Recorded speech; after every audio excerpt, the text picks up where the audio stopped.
Sa isang mundo kung saan ang laban ay tila walang katapusan, nagdesisyon si Jerome na sumubok ng isang kakaibang pakikipagsapalaran.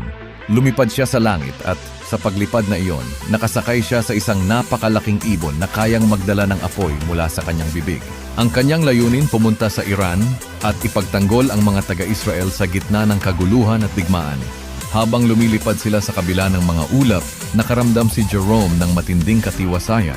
Alam na ang kanyang kasama ay hindi lamang isang ibon kundi isang makapangyarihang kaibigan na may kakayahang magbigay ng liwanag sa dilim ng labanan. Ang kanyang ibon ay hindi karaniwan. Ito ay may malasakit na puso at nakahandang pumatay ng mga kaaway na tutulong sa kaniya sa digmaan. Pinasimulan nila ang kanilang paglalakbay, dala ang pag-asa at determinasyon na baguhin ang takbo ng kasaysayan. Samantala, ang mga Iranian na nasa lupa ay tila walang takot sa kanilang mga hakbang. Ngunit sa pagdating ng napakalaking ibon na naglalabas ng nag-aapoy na apoy, nagbago ang kanilang ihip ng hangin. Ang takot at pangamba ay kumalat sa paningin ng mga kalaban, habang si Jerome at ang kanyang ibon ay naghanda na muling ipagtanggol ang mga hindi makapagsalita. Sa bawat buga ng apoy na lumalabas sa bibig ng ibon, tila ang mga kalaban ay unti-unting nahuhulog at napapahinto.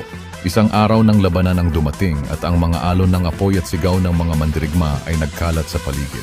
Si Jerome, higit pang nakapangyarihan sa tabi ng kanyang ibon, ay hindi natatakot. Alam niya sa kanyang puso na ang kanyang misyon ay hindi lamang laban sa mga Iranian, kundi isang pakikibaka para sa hustisya at kapayapaan para sa lahat ng tao. Itinaas niya ang kanyang mga kamay, nakipaglaban kasama ang kanyang ibon sa higit pang lakas.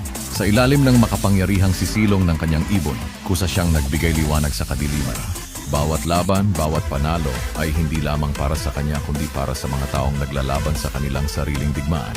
Akala ng lahat sa battlefield ay nagwagi ang kanilang kaharian. Ngunit sa likod ng mga ulap, si Jerome at ang kanyang ibon ay patuloy na lumilipad. Nagdadala ng pag-asa sa mga taong naguguluhan muling bumangon sa kahit anong pagsubok.